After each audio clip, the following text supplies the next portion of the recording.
오늘 이 3장 이제 11절 이하의 말씀을 읽었는데 이 말씀 본문 앞에 어떤 사건이 있었습니까? 지난 시간에 우리가 다루었지 않습니까?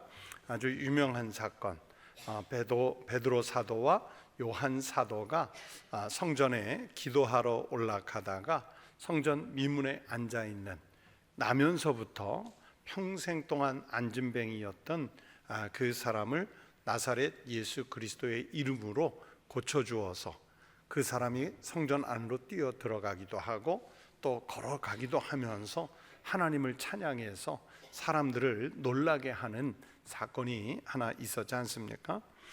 그런데 베드로와 요한이 그 일을 했기 때문에 이 안진뱅이를 고친 사건으로 인해서 사람들이 놀란 거예요. 두 사도가 주목을 받게 됐어요. 우와, 저 사람들이 무슨 초능력이 있나 보다, 저 사람들에게 어떤 초자연적인 능력이 있는가 보다 해서 지금 이 장면에서는 베드로 사도와 요한 사도가 많은 사람들, 성전을 드나드는 많은 사람들에게 이제 주목을 받고 관심을 끌게 됐습니다. 사람들이 보이는 그 주목, 그 관심에 대해서 오늘 12절에서 베드로가 이렇게 반응을 하지요. 베드로가 이것을 보고 백성에게 말하되 이스라엘 사람들아, 이 일을 왜 놀랍게 여기느냐? 우리 개인의 권능과 경건으로 이 사람을 걷게 한 것처럼 왜 우리를 주목하느냐? 왜 놀랍게 여기느냐? 왜 우리를 주목하느냐? 사람들이 보이는 그 관심에 대해서 베드로가 반문을 하고 있지요. 그런데 베드로가 하고 있는 이 반문에는 어떤 뜻이 담겼을까요? 베드로가 이렇게 묻고 반응할 때 어떤 마음이었냐면, 이런 일은 놀라운 일이 아니다. 여러분들이 그렇게 초자연적인 어떤 특별한 기적처럼 생각하는데 지금 그런 일이 아니다. 전능하신 하나님이 하시려고 하시면 언제든지 일어날 수 있는 이적이다. 그래서 즉 여기서 우리는 누굽니까? 베드로나 요한 같은 사도를 말하죠. 또 하나님을 믿는 사람을 말할 수 있어요. 그런 사람이 한 일이 아니라는 것을 얘기해요. 그 얘기 속에는 어떤 뜻이 한 걸음 더 들어가면 또 더 깊은 뜻이 있죠. 그러므로 우리가 저 앉은 사람을 일으켜 세웠다고 해서 우리를 주목하지 말고 정작 진짜 주목해야 할 것은 누구냐? 이런 일을 일으켜 주신 여호와 하나님, 그리고 그 이름을 우리에게 주신 예수 그리스도, 그분에게 주목하라 하는 거예요. 보세요. 그 안진뱅이를 고칠 때 어떤 무슨 특별한 시술을 했습니까? 아니잖아요.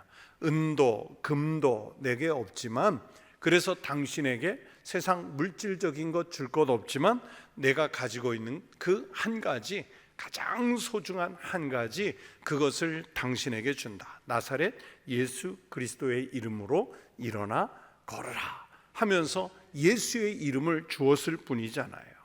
그래서 지금 놀라고 반응을 보이는, 관심을 보이는 그 많은 사람들에게 사도 바울과 베드로와 요한은 지금 예수 그리스도의 이름으로 일어나 걷게 했다는 그 사실을 다시 사람들에게 상기시켜 주는 것이 바로 왜 놀랍게 여기느냐, 왜 우리를 주목하느냐 하는 이 반문 속에 들어 있습니다.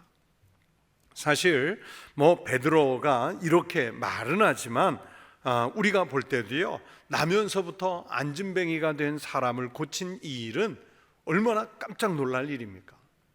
정말 신비한 일이잖아요. 그것도요, 함께 살고 있는, 그냥 누가 고침을 받았다, 나았다 이러면 잘 모르겠는데, 함께 살고 있는 사람들이 볼 때에 가깝게 알고 있는 사람 고침을 받았어요. 지금 이 사람은요, 어렸을 때부터 성전 미문에 고정된 자리가 있단 말이에요. 사람들이 성전을 들어오고 나갈 때 언제나 지켜볼 수 있는 그 자리에 앉아서 평생을 구걸했기 때문에 뭐 이름을 알지는 못할지라도 항상 그 자리에 가면 그 사람이 있을 것이라는 것을 아는 거예요.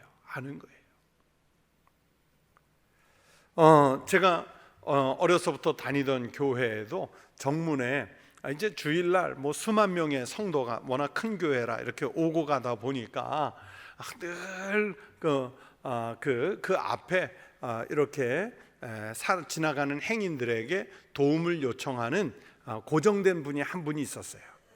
제가 어렸을 때도 계셨지만 제가 떠나온 다음에도 계속 계셨어요. 아마 지금은 안 계시겠죠. 그때 분이니까 돌아가셨을지도 모르겠어요.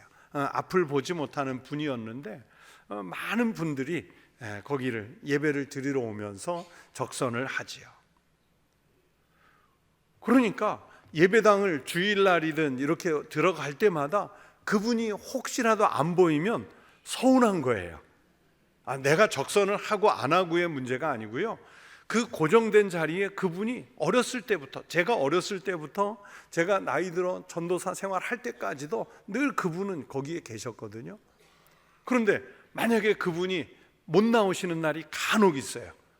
아마 아파서 아니면 집안에 무슨 일이 있어서 못 나오셨겠죠.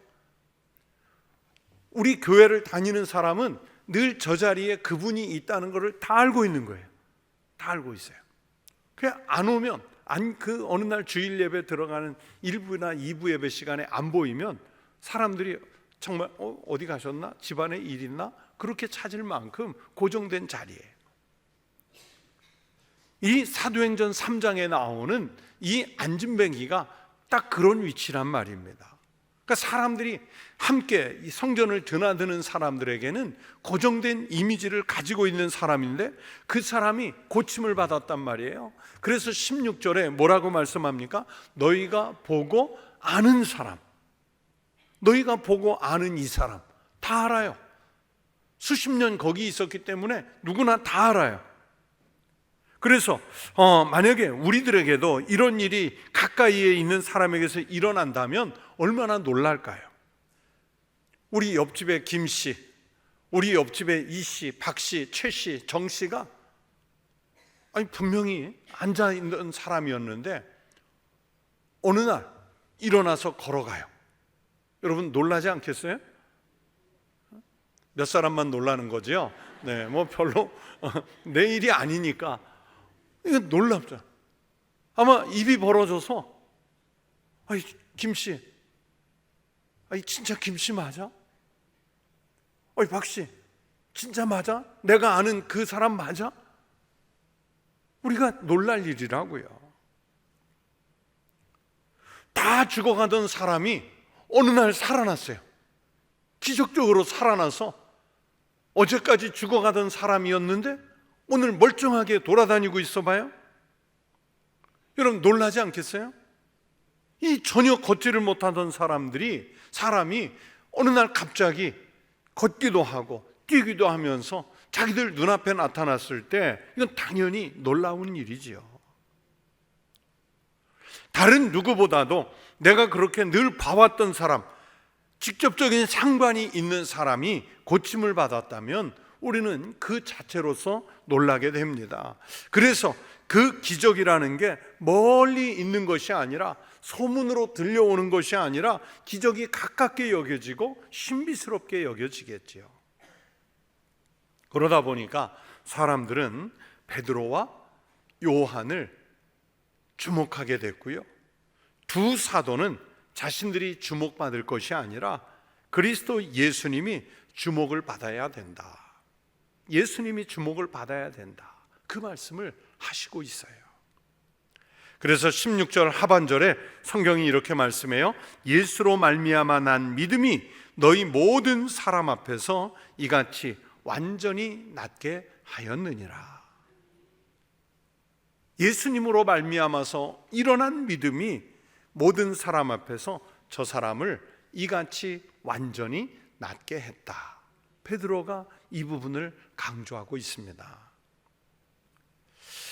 그래서 여러분, 이 말씀 속에 우리가 깨우쳐야 할 하나님의 말씀이 들어 있습니다. 그 몇 가지를 말씀드리는데, 첫째, 12절부터 16절 말씀에 보면 제자들, 즉 성도들이 이런 상황에서 선포해야 할 것, 기억시켜야 할 것은 예수님이 구주가 되신다 하는 이 복음을 전하는 일입니다.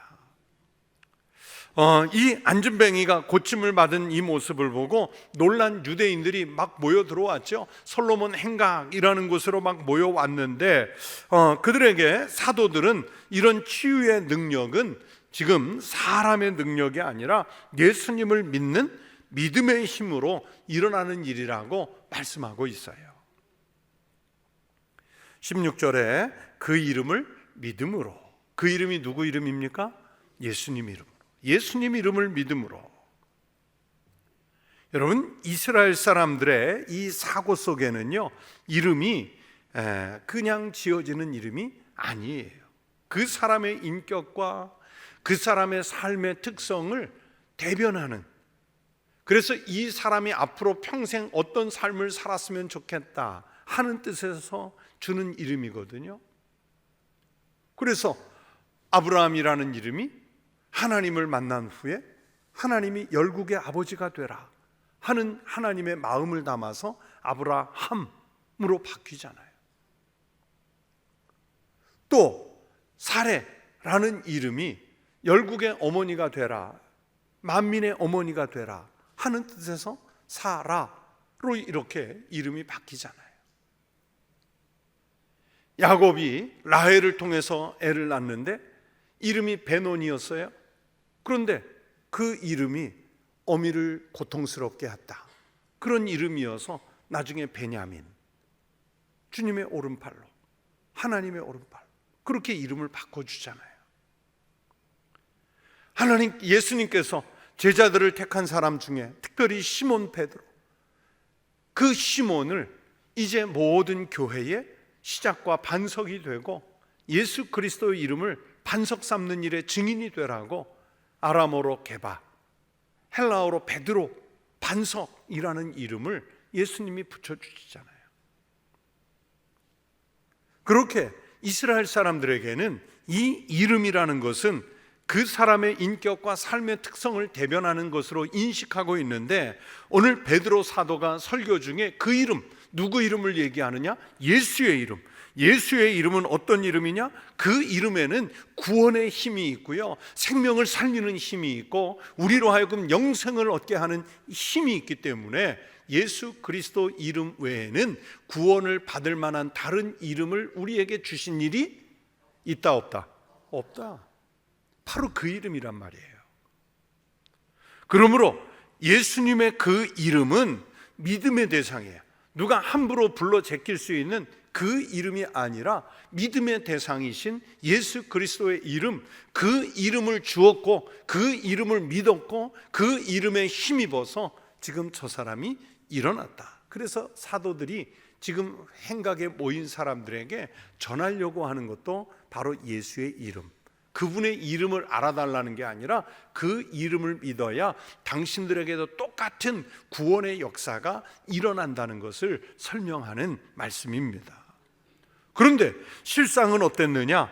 당신들은 그분을 믿지도 않았고 그분을 죽였고 빌라도는 그분을 살려주려고 했는데 당신들이 거부했고, 그래서 그분은 죽었고 그 죽은 그분, 즉 예수님이 바로 당신들을 놀라게 하는, 이 수십 년 안진뱅이였던 이 사람을 고쳐서 당신들 앞에 걷고 뛰고 하게 만드는 이 놀라운 치유와 회복의 기적을 일으키신다. 누가? 당신들이 죽인 예수 그분이. 여러분, 지금 베드로는 이 설교를 통해서 단지 그 사람의 병을 치료해 주었다, 그래서 그 사람이 고침을 받고 건강해졌다, 이 객관적인 사실만을 말하고 있는 것이 아닙니다. 예수님을 믿는 믿음이 있으면 바로 이런 치유를 지금도 일으킬 수 있고 예수님이 죄인들을 살리시는 구주가 되신다는 것을 강조하는 뜻에서 그 이름을, 예수의 이름을 믿어야 한다고 말씀을 하고 있습니다. 우리도 오늘 마찬가지예요. 우리가 세상에 많은 이름을 듣고 보고 하지만은 오직 우리는 예수의 이름, 그분의 이름을 믿을 때 우리에게도 능력 있는 그리스도인으로서 살아갈 수 있는 힘을 우리가 얻게 될 줄로 믿습니다. 그래서 그 이름을 선포하면서 베드로 사도가 두 번째는 17절부터 19절에 무슨 얘기를 하냐면, 모인 그 유대인들에게 그러므로 회개해라. 자, 17절에 형제들아 너희가 알지 못하여서 그리하였으며 너희 관리들도 그리한 줄 아노라 그랬죠. 자, 뭘 그리했어요? 관리들은 뭘 그리했어요? 그건 뭔 이야기냐면 예수님이 구주가 되신다는 것을 당신들이, 관리들이 알지 못해서 그리했다. 즉 그분을 죽이는 일에 참여를 했다. 그러니까 당신들이나 관리들은 예수님을 처형을 주도한 사람들이지 않느냐. 당신들이 그렇게 한 것은, 유대인들과 관리들이 그렇게 한 것은 예수님이 주님이시라는 사실, 즉 메시아 그리스도라는 사실을 몰랐기 때문에 이런 사태가 벌어졌다. 그렇기 때문에 여러분은 지금 회개해야 합니다. 그렇게 설교를 하고 있습니다. 19절 말씀을 보십시오. 그러므로 너희가 회개하고 돌이켜 너희 죄 없이함을 받으라. 이같이 하면 새롭게 되는 날이 주 앞으로부터 이를 것이요. 그렇게 말씀하셨어요. 자, 보세요. 베드로 사도가 설교 중에 하는 얘기는 뭐냐면, 당신들이 예수님 죽인 일 잘못한 일이다. 해서는 안 될 일을 했다. 하지만 이것은 구약의 예언이 성취된 일이다. 받아들일 수 있잖아요. 예언이, 구약, 당신들이 믿는 그 구약 속에서 수차례 예고가 되었던 말씀이기 때문에 이건 받아들일 수 있어요. 당신들을 통해서, 또는 가룟 유다를 통해서, 빌라도를 통해서 예수님을 십자가에 내몰았고 그곳에서 죽인 일이 바로 하나님 아버지께서 예정하신 일이 일어났어요. 하지만 그 예수를 그렇게 죽였다고 해서 낙심할 것이 아니라 그건 하나님의 뜻이 성취된 일이기 때문에 우리가 충분히 받아들일 수 있고, 이제 당신들에게 남은 일은 뭐냐? 남은 기회는 뭐냐? 회개하는 일이다. 회개해야 된다. 그러면 저 사람이 고침을 받고 걷기도 하고 뛰기도 하면서 하나님을 찬미하는 그 구원의 역사가, 그 동일한 구원이 여러분에게도 임할 것이라고 베드로 사도가 오늘 설교 중에서 말씀하고 있습니다. 이렇게 회개를 해야만 죄를 없앨 수가 있고 새롭게 되는 날이 온다는 복음입니다. 그래서 말씀하죠. 이같이 하면, 즉 회개하면 새롭게 되는 날이 주 앞으로부터 이를 것이요.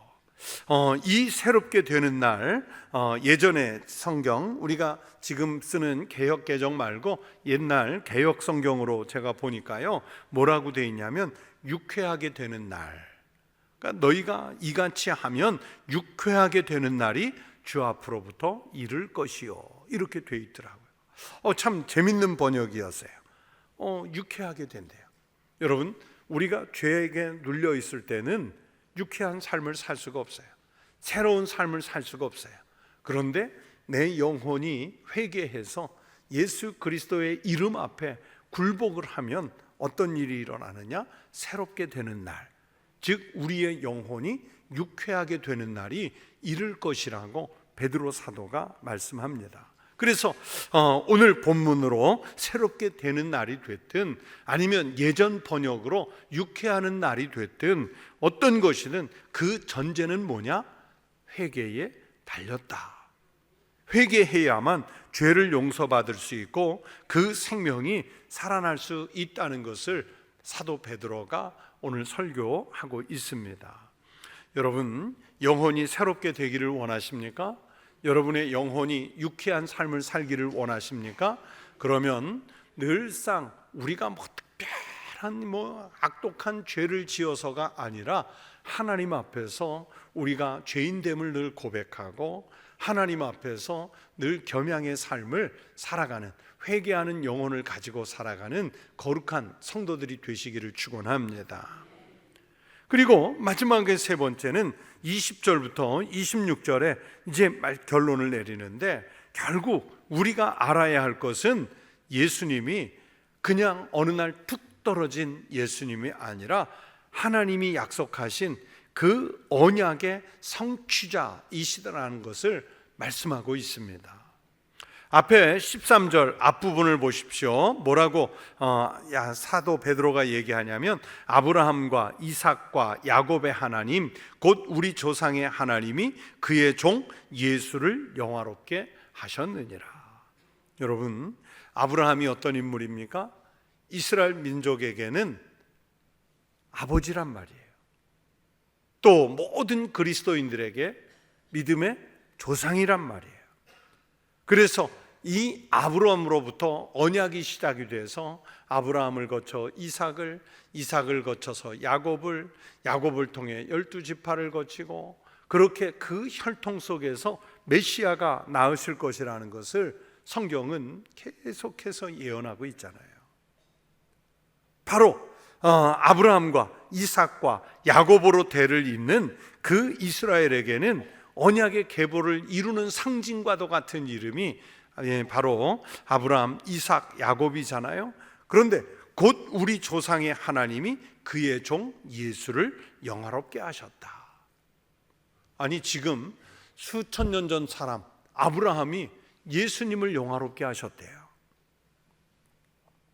그래서 20절에 뭐라고 말씀하냐? 또 주께서 너희를 위하여 예정하신 그리스도 곧 예수를 보내시리니.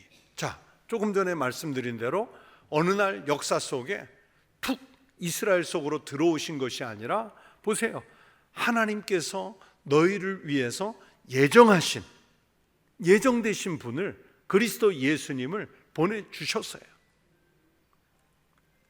자, 유대인들, 당신들이 오늘 무고하게 죽인 그 예수님은 바로 언약의 자손이시다.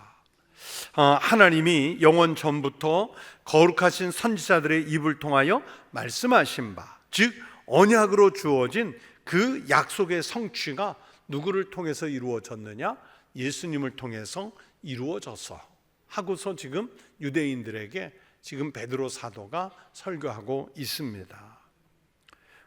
또 이런 그 약속의 성취를 또 말씀하지요. 22절에 보면, 자, 아브라함과 이삭과 야곱뿐만이 아니라 이번엔 모세가 얘기해요. 모세가 말하되 주 하나님이 너희를 위하여 너희 형제 가운데서 나 같은 선지자 하나를 세울 것이니 너희가 무엇이든지 그의 모든 말을 들을 것이라.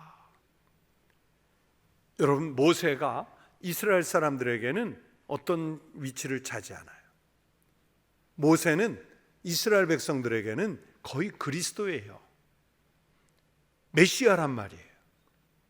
물론 그렇게 말은 하지 않지만 메시아가 오신다면, 그리스도가 오신다면 마치 모세와 같은 그 이미지를 갖고 오실 것을 믿는, 그래서 그가 만들어낸 모든 율법을 완전하게 완성하실 그분, 메시아로 오실 것을 믿고 있는 것이 현실입니다. 그런데 당신들이 그렇게 믿고 떠받드는 그분 모세가 약속하신 선지자가 있지 않느냐? 자, 모세가 주 하나님이 너희를 위하여 너희 형제 가운데서 나 같은 선지자 하나를 세울 것이다. 자, 모세 자기가 그래요? 모세 자기 같은 선지자 하나를 하나님께서 하나님의 백성들 가운데 세우실 것이다, 이 말씀을 하시는 거예요. 그런데 사도 베드로는 모세가 약속한 선지자 그분이 누구냐? 모세를 뛰어넘는 그분이 누구냐? 당신들이 죽인 예수 그리스도이시다. 그런데 당신들은 그분을 알아보지 못했습니다. 그 알아보지 못한 예수님, 아브라함과 이삭과 야곱을 통해 또 모세를 통해 사무엘 선지자 이후에 등장한 많은 무수한 선지자들을 통해 언약으로 주셨던 메시아 그리스도, 그분은 바로 예수님이시고 예수님이 언약의 성취자 되시는 분입니다. 이것을 설교하고 있습니다. 자, 지금까지 말씀드린 이 첫 번째, 두 번째, 세 번째 베드로 사도 설교의 흐름이거든요. 이 말씀의 흐름들 속에서 베드로가 전하고자 하는 설교의 중심 주제가 아주 뚜렷하게 보입니다. 그 뚜렷한 설교의 중심 주제는 뭐냐?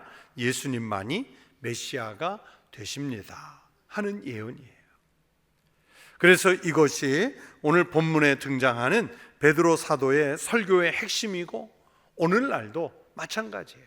우리 목회자들이 강단에서 외칠 때 그 핵심은 다른 것이 아니에요. 여러분, 신앙 활동을 열심히 하셔야 됩니다. 직분에 충성하셔야 됩니다. 맞아요. 반드시 해야 될 내용이지요.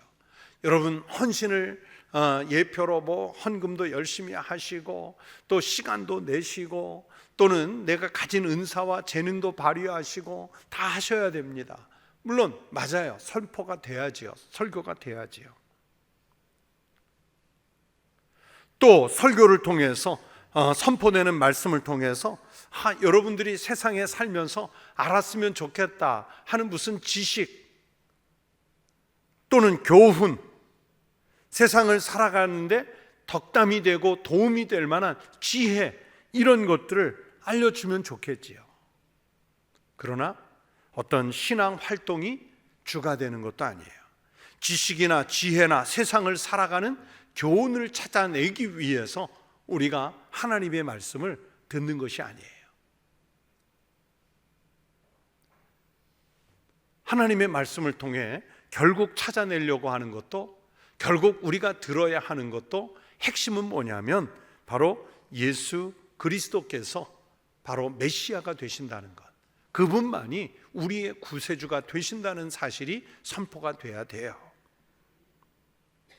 이 교회의 강단에서 선포되는 것은 언제나 모든 것은 예수님이 구주이시라 하는 이것이 바로 선포하고자 하는 복음이어야 합니다. 그래서 제가 우리 목사님들이나 또는 전사님들에게 설교에 대한 이야기를 할 때 간혹 하는 얘기가 있어요. 구약의 본문을 가지고 설교를 하든 어떤 내용의 설교를 하든 결국에는 그 설교의 결론 속에는 예수님 이야기가 들어가야 된다. 예수 그리스도의 복음의 메시지가 들어가야 한다. 사실 신학교에서 저희들이 설교를 배울 때 본문을 잡는 것부터 배우거든요. 그래서 교회력에 맞춰서 본문을 잡을 때 반드시 꼭 그렇게 하지는 않지만 그렇게 하라고 배우는 게 뭐냐면 구약의 본문 하나, 복음서의 본문 하나, 그리고 서신서의 본문 하나를 매주 그 본문으로 제시하도록 신학교 설교학 시간에 그렇게 배워요.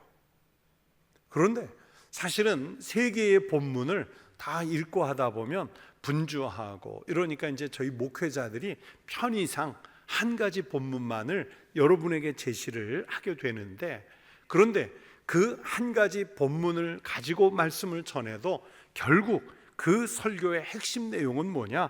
예수님이 구주가 되신다는 것, 예수님이 메시아 그리스도가 되신다는 사실이 빠져서는 안 되는 거예요. 여러분이 그리스도인으로서 살아갈 때도 마찬가지입니다. 하나님 말씀 안에서 살 때 그 말씀이 무엇이 중심이 되어야 하냐면 여러분 인생의, 여러분 삶의 자리에, 여러분이 가는 모든 길에 예수 그리스도가 구주이시다, 이 확실한 믿음을 가지고 갈 때 거기에 생명이 살아나는 역사가 일어날 줄로 믿습니다. 그래서 오늘 말씀을 가지고 오늘 우리가 찾아야 할 영적인 교훈을 제가 세 가지로 정리해서 말씀을 드리려고 합니다. 그 세 가지의 첫 번째, 우리는 예수 그리스도 이름 앞에서 겸손해야 한다는 사실입니다. 자, 베드로와 요한은요 놀라운 기적을 행했죠. 많은 사람들이 정말 깜짝 놀랄 기적을 행했습니다. 그런데 이 기적을 행하고도 베드로가 뭐라고 말씀합니까? 나는 아니다. 내 개인이 한 일이 아니다. 우리가 할 수 있는 일이 아니다. 자기네가 한 일을 뭐 잘못한 일이기 때문에 뒤로 발뺌하고 감추려는 게 아니라 어떻게 보면 정말 잘한 일이잖아요. 칭찬받을 일이잖아요. 위대한 일이잖아요. 초자연적인 일이잖아요. 이럴 때 할 수 있는 거 내가 했어. 나 이 정도야 하고 자기를 드러낼 수 있는 참 좋은 기회를 받은 것 아니겠습니까? 그런데 자기 개인이 한 일이 아니라고 자기의 한 일을 부정을 해요. 또 그러면서 매우 겸손하지요. 여러분, 우리는요 작은 일 하나만 해내고도요 내가 했다는 생색을 얼마나 냅니까? 내가 교회 학교 어느 부서 부장을 맡았을 때 그때 이렇게 일을 다 바꿔놨잖아. 그게 10년째 지금도 지켜지고 있잖아. 우리는 생색을 내요. 어제 저도 생색 하나 냈어요. 어떤 생색을 했냐면 그 기독 공부에 보면 무슨 기사가 났냐면 해외에 목회하는 한인교회 목회자들은 물론 자기를 선교사로 파송한 노회가 있기 때문에 그 노회에 소속은 돼 있지만, 그런데 해외 교회에 나갔을 때는 그 한국에 있는 노회가 그렇게 큰 도움이 안 돼요. 그래서 그 지역에 있는 사람들끼리 어떤 노회 비슷한 연합체를 만들어 가지고 거기에서 사무 행정을 처리하면 좋겠는데 그게 총회에서 허락이 되지 않아 가지고 잘 안 되는 거예요. 잘 안 되는 거예요. 그런데 몇 년 전에 제가 마침 우리 총회 세계선교부의 해외 한인목회위원회 위원장을 맡아서 1년을 했어요. 그래서 제가 해외에서 목회를 했던 경험이 있기 때문에 그 불편함을 해소하려고 이제 성안을 하나 지었어요. 총회에 상정할 성안을 하나 지었어요. 그래서 최근에 작년 가을에 그 법이 실행이 돼가지고 작년 가을에 동남아시아 노회가 해외 노회로 1호가 생겼고, 이번 주간에 이태리 밀라노에서 제2호 해외 노회 선교 노회로 유럽 노회가 생겨요. 이렇게 이제 두 개가 생기는데 이제 한 3, 4년 이미 4, 5년 지난 일이니까 뭐 누가 했는지 누가 알겠어요. 근데 저희 총회 일을 하는 절친한 목사님들 뭐 이렇게 단톡방이 있어요. 한 10명 이렇게 의견을 주고받는. 거기에 우리 총회 임원을 맡은 분이 그 행사를 맡아서 자기가 오늘 밀라노로 간다 이렇게 올렸어요. 그래서 제가 괜히 셈이 나더라고. 그래서 내가 그거 해외 선교 한인 위원장 할 때 했는데 왜 나를 안 부르지? 그러고서 이렇게 이제 농담 삼아서 이렇게 올렸어요. 그랬더니 그 당시에 제가 올린 성안을 또 그걸 규칙부가 제정해 줘야 되거든요. 그러니까 규칙부장을 그때 한 분이 그 목사님이 뭐라 그러냐면 나 규칙부 때 그거 통과시켰는데 나도 안 부르네. 그래서 저희들끼리 그 단톡방에서 좀 재미있게 이제 그런 얘기를 했는데, 뭐 제가 그렇다고 지금 그거 했으니까 알아봐 달라, 나를 뭐 설교자로 불러달라 그런 거 전혀 아니에요. 그런데 괜히 심통은 나더라고. 우리가 그렇잖아요. 내가 뭘 맡았을 때 뭐를 해냈다, 건축을 했다, 제도를 바꾸었다, 내가 몇 사람을 도왔다. 우리는 내가 작은 일 하나 하고도요 얼마나 그걸 자랑하고 싶어하고 사람들이 알아주기를 기대합니까? 그걸 강조하고 싶어요. 그런데 여러분, 정말 중요한 게 뭐냐면 하나님의 일은요 그때 내가 하지 않았어도, 제가 그때 한 5, 6년 전에 위원장 안 맡았어도요 누군가는 해외에서 목회하는 분들이 계속 필요성을 제기하고 있었기 때문에 제가 아니어도 누가 해요. 그 규칙부장님 아니어도 누군가 해요. 언젠가는 누군가 해요. 다만 그때에 그 사람이 하나님의 뜻에 의해서 쓰임을 받았을 뿐이지 내가 한 일이 아니란 말이에요. 그때 내가 하지 않아도요, 하나님은 하나님이 방법을 쓰셔서, 하나님이 사람을 세우셔서 하나님이 적정하다고 여기시는 때에 그때 하나님 일을 하시는 분이 하나님이세요. 그렇기 때문에 우리는 그 일을 하면서 내가 했다라고 내세우는 게 아니라 하나님이 마침 나를 쓰신다, 그 겸손함으로 우리는 감당해야 돼. 그게 목사의 직이든 장로의 직이든 또는 뭐 대표 회장의 직이든 부장의 직이든 어떤 직을 맡아도 그때 하나님이 쓰셨다는 사실을 깨닫고 겸손해야 되는 거예요. 예수님께서 나귀를 타고 예루살렘에 들어가실 때 사람들이 종려가지 흔들며 또 옷자락을 앞에 깔며 호산나 호산나 다윗의 자손 예수여 우리를 구원하시옵소서 하고 막 소리를 지르니까 그 뒤를 따라가며 분노하던 바리새인들, 사두개인들, 서기관들이 예수님에게 뭐라고 말합니까? 제발 좀 저 사람들 좀 조용히 시켜달라, 너무 시끄럽다고. 자, 그랬을 때 예수님 뭐라고 답변하세요? 저들이 소리치지 않으면 누구라도 소리쳐요? 돌들이라도. 그게 하나님의 일이란 말이에요. 사람의 입을 막으면 다 끝날 것 같지만 하나님은 돌들이라도 일으켜서 소리치게 하실 수 있는 그분이 하나님이시란 말이에요. 그래서 내가 했다는 것 자랑할 거 하나도 없어요. 하나님이 하신 줄로 믿습니다. 이 두 사도는 그래서 자기들이 능력으로 한 것이 아님을 솔직하게 고백하잖아요. 어떤 그런 위대한 일을 하고도 끝까지 자기를 낮추는 것 쉽지 않아요. 그러나 성령의 은혜를 받은 이 두 사도는 사람들이 관심을 갖고 집중해서 주목해서 보는 이 놀라운 일을 하고도 자기들이 했다 하지 않아요. 야고보서 4장 14절에 말씀하지요. 내일 일을 너희가 알지 못하는도다. 너희 생명이 무엇이냐? 너희는 잠깐 보이다가 없어지는 안개니라. 여러분, 안개 역할을 할 때 잠깐 했던 그 일로 교만해지면 안 됩니다. 말씀대로 우리 인생 자체가 아침에 잠깐 보이다가 사라지는 존재이기 때문에 자기 자랑 내세울 건 없습니다.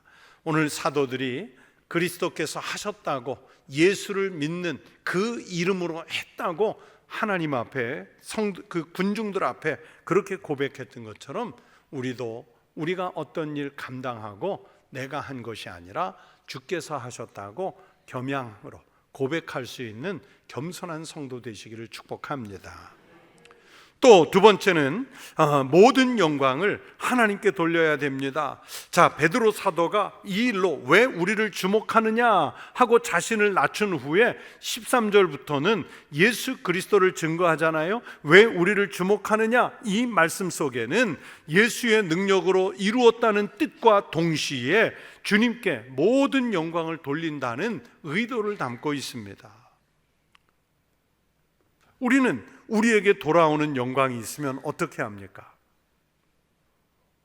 또 내가 어떤 일을 했다는 것 때문에 상이 돌아오면 우리는 어떻습니까? 내가 해냈지, 그러면서 영광을 내가 받고 싶잖아요. 또 상이 있으면 그래, 내가 해낸 일에 대해서 마땅히 상을 받을 자격이 있지, 그러면서 우리는 그 상을 다 받아요. 그런데 우리가 잘 알고 있잖아요. 여러분, 그 영광을 내가 받으면 하나님 것이 없어져요.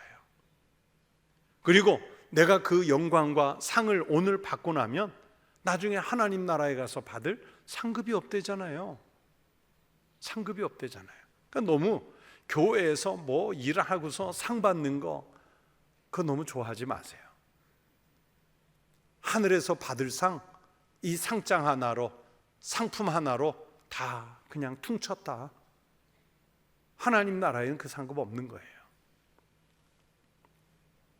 하나님의 영광을 가로채려고 하지 마십시오. 여러분, 우리 장로교인, 우리 개혁교인은 어떤 신앙 고백을 합니까? 모든 영광을 누구에게? 하나님께. 솔리데오 글로리아. 모든 영광은 하나님께. 우리가 칭찬받는 생활을 해서 사람들이 우리를 칭찬하게는 만들어야지요. 그러나 내가 받을 칭찬이 있으면 그 칭찬으로 인해서 드러나는 영광은 누구에게 돌리느냐? 하나님께. 마태복음 5장 13절에서 16절 사이에 예수님께서 말씀하시잖아요. 너희는 세상에 뭐라고요? 빛이다. 너희는 세상의 소금이다. 그러므로 빛으로 소금으로서 너희의 착한 행실을 보고 세상 모든 사람이, 열방이 하나님께 영광을 돌리게 하라 말씀하잖아요. 우리가 착한 일로 사람들에게 칭찬은 받아야 돼요.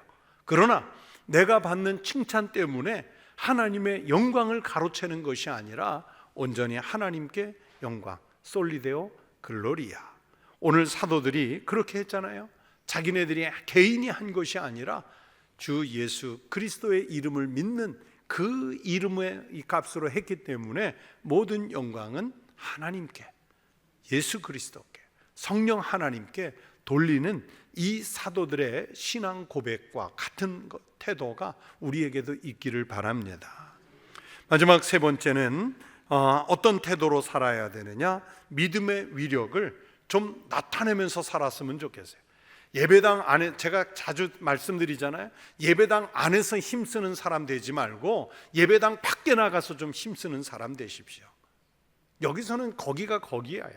다 도토리 키재기예요. 자, 16절 말씀 자막에 뜨면 같이 읽겠습니다. 16절 시작. 그 이름을 믿음으로 그 이름이 너희가 보고 아는 이 사람을 성하게 하였나니 예수로 말미암아 난 믿음이 너희 모든 사람 앞에서 이같이 완전히 낫게 하였었느니라.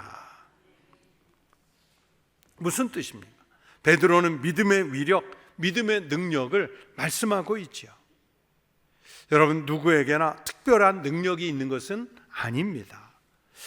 성경의 많은 이적들, 그것들은요 오늘날에도 능력 있는 사역자들을 통해서 나타나요. 그 능력 있는 사역자라는 게 무슨 목회자, 아니면 기도원에 은거한 은사자, 수도사, 이 사람들만이 아니라 우리 예수 그리스도의 이름을 믿는 우리 모두에게도 이런 능력이 나타날 줄로 믿습니다. 그래서 여러분이 그 믿음으로 기도하면 그 믿음의 기도가 기적을 일으킬 줄로 믿습니다. 여러분이 그 믿음으로 하나님의 복음을 전하면 듣는 이가 감화와 감동을 받아서 삶이 변하고 예수 그리스도를 영접하는 역사가 일어날 줄로 믿습니다. 여러분이 예수 그리스도의 이름을 믿는 그 믿음의 능력을 믿고 살아가면 중간에 막힌 담들이 허물어지고 하나님께서 화목해 하는 그 놀라운 역사가 일어나게 될 줄로 믿습니다. 그래서 예수님께서 마가복음 9장 23절에서 이렇게 말씀하세요. 예수께서 이르시되 할 수 있거든이 무슨 말이냐? 믿는 자에게는 능히 하지 못할 일이 없느니라 하시니. 자, 이 말씀은 모든 그리스도인, 모든 믿는 자들에게 통하는 말씀인 줄로 믿습니다. 그래서 예수님은 주님을 믿는 자에게는 능치 못할 일이 없다고 하신 말씀은 오늘 우리에게도 그대로 적용이 될 줄로 믿습니다. 그래서 여러분, 예배당 안에 우리 거룩한 그리스도인들끼리만 모인 곳에서 그리스도인 표시내는 것이 아니라 여러분 가정에 가시고, 여러분 일터에 가시고, 여러분 이웃들 속에 들어가시고, 여러분이 만나는 사람들 관계 속에 들어가셔서 그곳에서 믿음의 위력을 좀 드러내고 발휘하면서 살아가는 성장하고 성숙한 성도의 삶의 모습들이 되시기를 바랍니다. 그래서 여러분이 있는 곳에 예수의 이름이 드러나고 예수로 말미암아 병자들이, 죽어가던 이들이, 쓰러졌던 이들이, 넘어진 이들이 다시 일어나는 놀라운 역사가 있기를 주의 이름으로 축원합니다. 기도하겠습니다. 하나님 아버지, 감사합니다. 우리가 예수 그리스도 그분의 이름을 믿었을 때 수십 년 동안 안진뱅이 되었던 그가 일어나는 역사가 일어났던 것처럼 우리도 살아가는 삶의 자리에서 죽은 영혼을 일으키고 넘어진 자를 세우며 하나님 없이 허랑방탕하며 살던 이들의 영혼을 되돌리는 그래서 생명이 살아나는 놀라운 역사가 일어나게 하여 주시옵소서. 교회에서든 세상에서든 작은 직 하나 맡은 것 때문에 교만하지 않고 하나님께서 일하시도록 성도답게 가장 낮고 겸손한 모습으로 일하게 하시고, 그 일을 통해 드러난 모든 결과로 하나님께만 영광을 돌리게 하여 주시옵소서. 오늘 이 시간 주님께 귀한 예물을 봉헌한 손들이 있습니다. 11조와 감사와 선교의 예물들을 드렸을 때 하나님께서 기쁘게 받으시고 이 거룩한 예물을 통해 오직 하나님께 영광, 그리고 이 땅에 하나님의 나라 오게 하여 주시옵소서. 감사하고 또 축복하며 예수님 이름으로 기도하옵나이다. 아멘.